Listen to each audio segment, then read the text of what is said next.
मेरे बेटे को प्यार चाहिए, दे दो, दे दो, प्यार चाहिए, दे दो। सिस्टर, सिस्टर, मेरे बेटे को प्यार चाहिए, मेरा बेटी का ब्लड आ रहा, ब्लड नीचे से ब्लड आ रहा, प्यार चाहिए, दे दो। इस तस्वीर को आपने देखा शुरुआत में, वो तस्वीर एयर इंडिया के आसपास का ही होगा। आप समझ ही गए होंगे कल जिस तरीके का तमाशा चल रहा था, किसी फ्लाइट का ही होगा, किसी एयरपोर्ट का ही होगा। और क्या है, किस लिए बोलना है, इंडिगो को लेकर जो तमाशा हुआ है और यात्रियों के साथ जो घिनौनापन दिखाया है इस सरकार ने, इस बेलगाम सरकार ने, उस पर आप जितना भी कोसिए, गाली दीजिए, उसको जो भी कर लीजिए, विरोध कर लीजिए, लेकिन यकीन मानिए कि इस देश में रह रहे लोगों के साथ ये जो बर्बरता है ना, वो कीड़े मकोड़ों से भी घटिया है। ये उद्यान मंत्री की हैसियत नहीं है कि उस पर एक बयान दे सके। आप सोचिए कि आप हेल्थ मिनिस्टर बनाते हैं, फाइनेंस मिनिस्टर बनाते हैं, आप तरह तरह का मिनिस्टर बनाते हैं, एक से बढ़कर एक मंत्री होता है, लेकिन आज इस सरकार में किसी मंत्री की इतनी औकात, इतनी हैसियत नहीं है कि उस व्यवस्था को वो ठीक कर सके।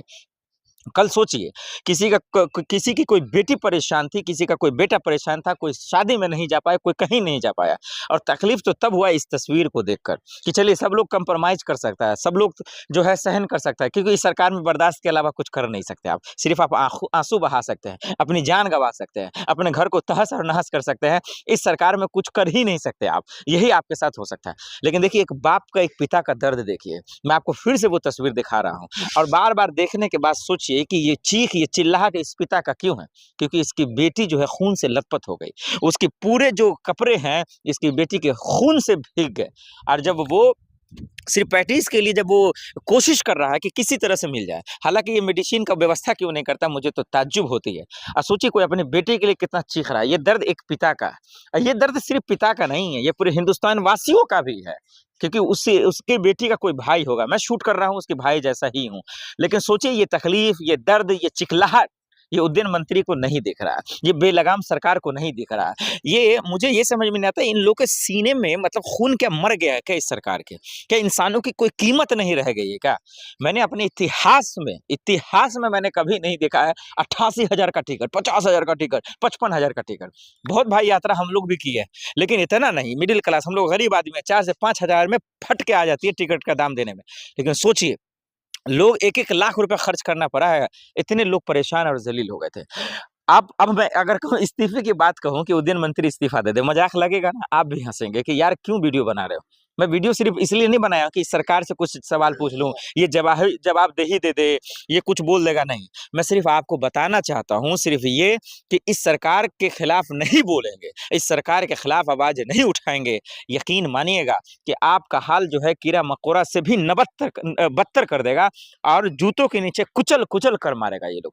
इसलिए जागिए, ज़मीर को मत मारिए, इसको ज़िंदा कीजिए। उठिए आप लोग, जो जिस फ़ील्ड का मिनिस्टर है उससे सवाल पूछिए, जो जिस क्षेत्र का मंत्री है, मंत्रालय सँभाल रहा है, उनसे सवाल पूछिए। कोई कंप्रोमाइज़ मत कीजिए, कोई किसी भी जाति का हो, कोई कहीं का भी हो, कितना बड़ा भी उद्योगपति हो। लेकिन जो ज़िम्मेदारी जिसके सर पर है, अगर थोड़ी-सी भी चूक हो, उससे सवाल पूछिए कि भैया हिसाब दो, ये तेरे बाप का देश नहीं है, ये हम सबके बाप का देश है। ये बात उसको साबित करवाइए, और नहीं कीजिएगा तो कभी रेल हादसा होगा, कभी कुंभ हादसा होगा, कभी फ्लाइट क्रैश हो जाएगा, वो हादसा होगा, उद्यान हादसा होगा, और कभी जो है इंडिगो के नाम पर ये करोड़ों का घोटाला होगा। ये एक स्कैम है भैया। इसको जब लंबी वीडियो बनाऊँगा तो आप समझ जाइएगा, ये बड़ा स्कैम है, ये खेल है।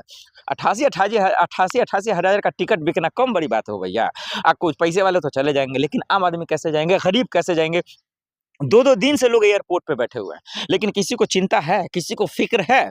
ये खेल है, ये स्कैम है, ताकि इसके नाम पे बोलो, माफ़ीनामा माँग लो, चिट्ठी दे दो, और दूसरे फ्लाइट का इंतज़ाम करोगे तो 88,000 बजाए। वो किस कानून के तहत अचानक रेट बढ़ाया? क्या किसी ने पूछा सवाल? नहीं पूछेगा, क्योंकि आज इस सरकार में सवाल पूछना, जवाबदेही देना, ये गुनाह हो गया है। इन बेलगाम सरकार से सवाल पूछिए और इनको लगाम लगाइए, इनको ठिकाने पे लाइए।